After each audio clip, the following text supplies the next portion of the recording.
Today I will continue the Amaryllis drawing. First, let's take a closer look at the pattern of light and shadow on the subject. The light comes from the top left and creates a ring of lightened areas in the middle of the petals and stamens. The form shadow is the shadow that appears when the surface of an object is turning away from the light.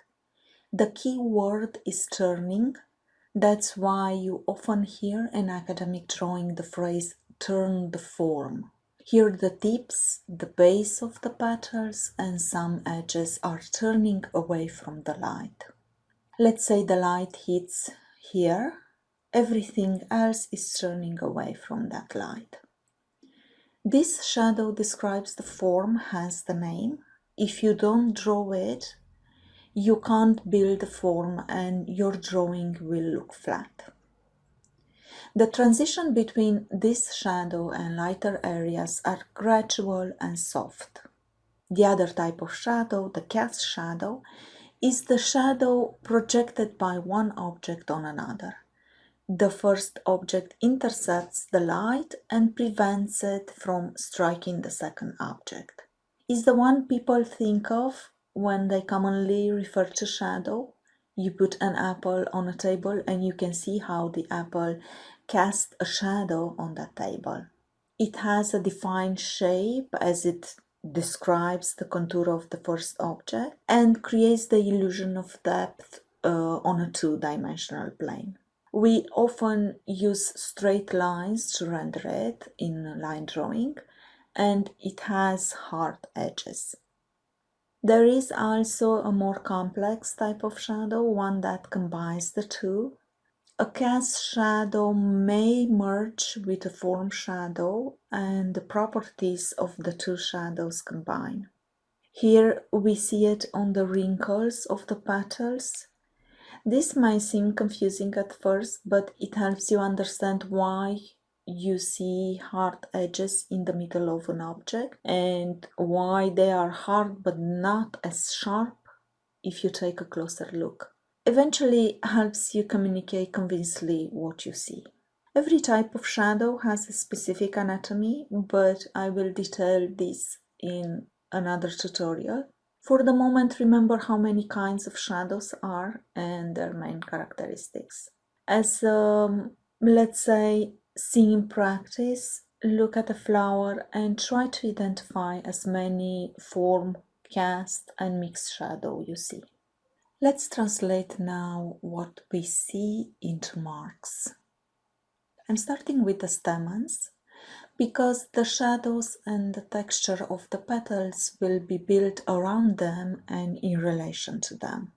Small dots to show the texture of the anthers, the pollen, actually what is left of the pollen when the stigma is open in that free-lobed triangular form. The pollen on the anthers is pretty much gone. You can use a thinner nib like Gillot if you want to draw finer, smaller dots. That's one behind. This has really straight edges. Shadow at the base of the filaments. You see how instead of drawing a contour line on the petal, I've drawn few cross contours. One darker line to mark the separation between the two groups of the filaments. This flower is wonderful for practicing drawing long sweeping lines with ink, straight or curved. If I were to choose one skill I would like you to have after attending my classes is this ability to draw beautiful lines whether in hatches or contours. These filaments have very long lines. Even if I don't have the courage or the ability to draw them in one line from anthers to base, I split the line into 2-3 parts, but make it look continuous, not interrupted.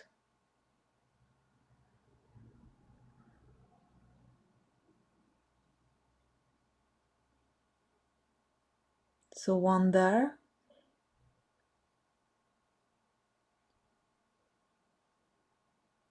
See, I'm picking the end of the line and continue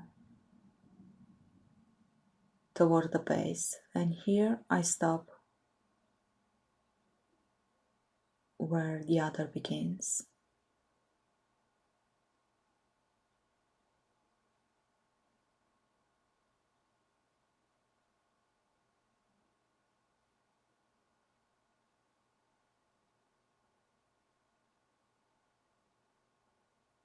There is a texture here. I'm putting small irregular lines. I'm replicating with the nib the feathery marks that we do with a dry brush when drawing this kind of texture.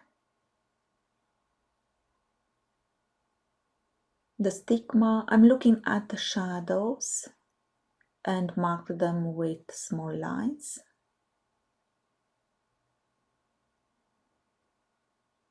Also on the filament.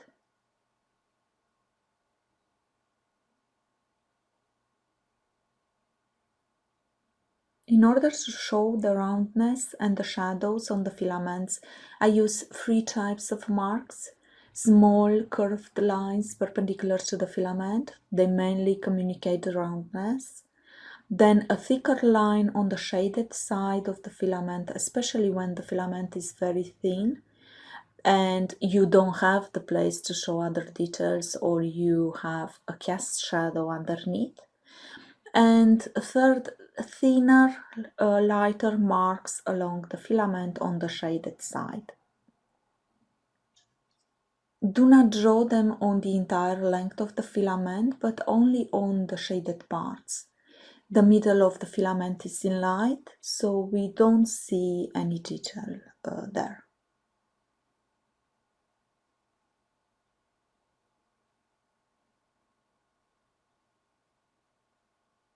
The tip of the filaments under the anthers is in shadow.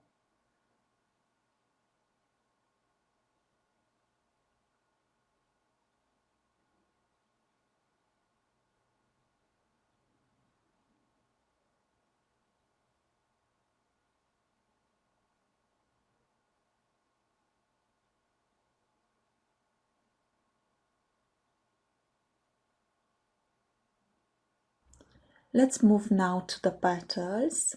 If I start this drawing with the idea that I'm going to render all that red part of the petals, it can become overwhelming and I might end up with a flat drawing. Instead of that, I'm concentrating on 2 things: to delimit the white triangular patch I see in the middle of each petal, which is the characteristic of this flower, and second, to draw the form.